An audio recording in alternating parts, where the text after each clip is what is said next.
Seja bem-vinda, obrigada pela participação. Muito obrigada. Nosso tema é um tema forte, tema importante. Na verdade, gente, faz alguns dias, né, que a cidade de Blumenau vivenciou uma tragédia terrível, uma invasão numa escola, onde nós tivemos 4 crianças mortas e algumas feridas. Uma violência realmente profunda para as crianças, para as famílias, para quem vivenciou de certa forma, os professores, pais, enfim, envolvidos bombeiros, envolvidos policiais. Como lidar com esse estresse pós-traumático? Para falar sobre este tema, esclarecer aí algumas questões, a Mayra Marchi Gomes, que é psicóloga da Polícia Civil aqui de Santa Catarina, veio conversar com a gente. E a gente fica muito feliz com a sua participação. Muito obrigada. Me espantei de ver primeiro isso em Blumenau e logo na sequência em Belo Horizonte, na igreja do Padre Eustáquio, a tentativa de um homem com machado acertar padres, matar padres. Foi imediatamente preso, porque as instituições estão bem atentas. Aqui no governo, aqui em Santa Catarina, inclusive, nós estamos tendo já medidas de segurança bastante interessantes, principalmente nesses lugares, nesses pontos onde se tem, né, pouca segurança. E os resultados estão acontecendo. Mas nos preocupa, até aproveito a participação da psicóloga, é que um ataque pode incentivar outros ataques, né? Isso é sério? Sim. Na verdade, essa é uma discussão bastante grande na psicologia, né? Por exemplo, já se estudou a influência de games também nos comportamentos violentos, né? E até o momento, o que se sabe é que a divulgação de casos de suicídio acaba sendo, sim, um fator de risco, porque outras pessoas podem também ter algumas vulnerabilidades e aí conhecendo, né, um meio de efetivação, né, e também uma forma de ter sua mensagem divulgada, né, acaba contribuindo. Em situações como atentados, né, sejam eles de natureza terrorista ou não, nós percebemos algo semelhante, né, que é a necessidade ou o objetivo de transmitir uma mensagem. Então, essa pessoa pode estar em surto psicótico ou não, né? Independente da sua condição mental, há uma necessidade, um objetivo de transmitir uma mensagem. Daí, claro, a divulgação dos casos acaba sendo um fator de risco, não um fator determinante, né? Estou falando um fator de risco que vai daí de encontro a outras pessoas que tenham as suas também questões.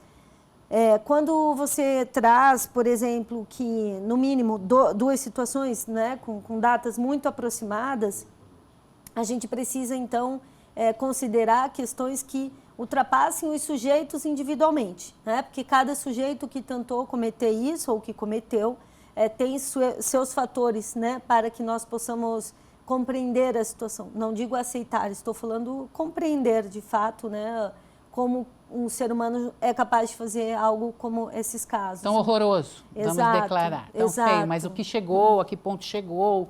Até um ponto importante que eu gostaria que ela explicasse, quando a gente fala do surto, né, psicótico, muitas pessoas já ficam, poxa vida, não acredito, vai ser tratado como enlouqueceu no momento e pronto. Não, ele não enlouqueceu no momento, ele pegou um machado, ele estudou o colégio, ele pulou um muro, ele estava de boa no elevador antes. Um exemplo, falando sobre este caso, dançando e fazendo caizinha, ele estava de boa, ele surtou depois que ele entrou dentro do muro da escola, ok. Mas esse ponto do surto psicótico realmente que se apresenta e que é diagnosticado, né, por vocês, ele não necessariamente auxilia ou ajuda muito na questão do processo que vem a seguir, né? Sim, primeiro apontamento, né, o surto, ele não tem essa duração também tão instantânea, tá? Então, de fato, uma pessoa pode estar já em surto e ter toda essa programação.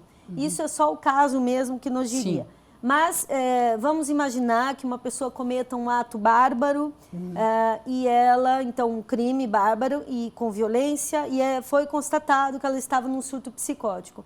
Por que estou falando surto psicótico? Porque há outros transtornos mentais, mas em termos de implicações jurídicas, seria basicamente essa perturbação naquele momento do ato da compreensão de que o que a pessoa fazia era reprovado, é reprovado legal e culturalmente. Certo. Então, isso pode ser por um surto, pode ser por uma intoxicação, outras questões, uma ameaça, uma pessoa.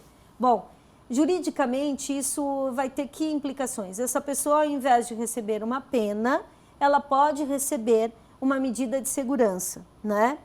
Então, o que é isso? Apenas muda o local de cumprimento. A pessoa vai ser privada de liberdade, porém, ao invés de cumprir essa determinação numa unidade prisional, cumpre-se num hospital de custódia.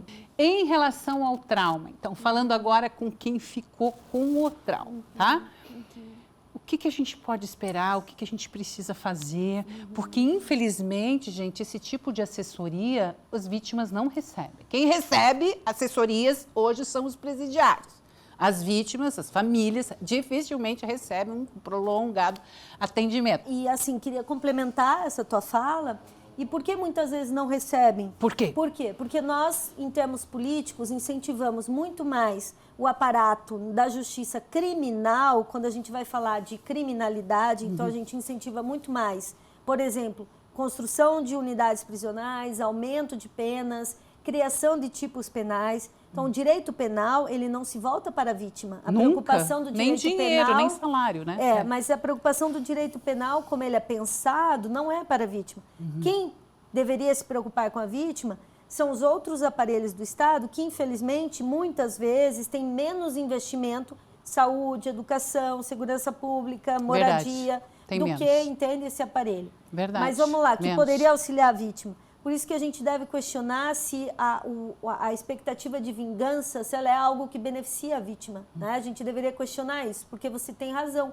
Muitas vezes o que beneficiaria uma vítima é ter acesso a atendimentos, né? Atendimento, muito, né? Com certeza. Com relação ao trauma, bom, há vários sintomas. A gente sempre precisa pensar, considerar como a pessoa era antes do evento e o que ela manifesta posteriormente.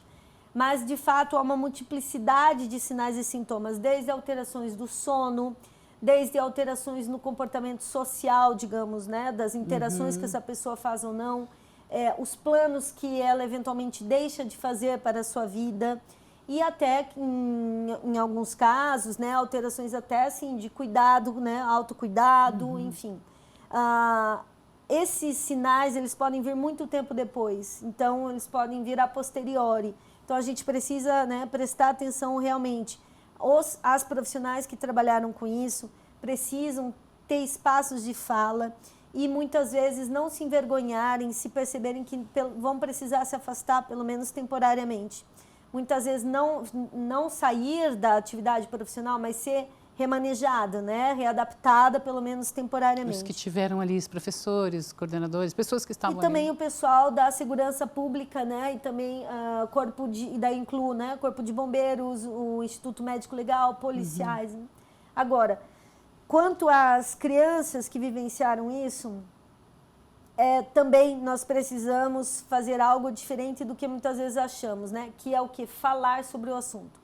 Então, nos colocar à disposição para escutar o que essas crianças vão trazer de perguntas, de medos, de reações, e que a gente possa, ao falar da situação, né, a gente não deve assim, mudar de assunto ou fazer de conta que não aconteceu. Certo. Mas uma orientação que a gente possa, de alguma forma, porque isso depende também da faixa etária dessa criança e do vínculo que a gente tem ou não com ela, mas trazer para ela que o ser humano, ele é capaz dessas atrocidades, que muitas vezes a gente não vai saber nem explicar, porque depende de cada situação.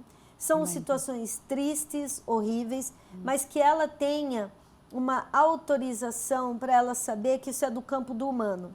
Poder, junto também, criar uma sociedade, e aí isso é algo que todos e todas nós podemos fazer, uma sociedade mais solidária, né? Isso transmite segurança para as pessoas, né?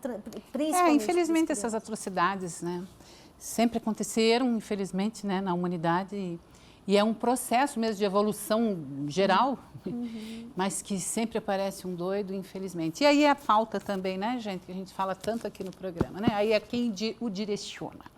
Mas eu agradeço a sua participação. Obrigada por essas informações. Até uma próxima oportunidade.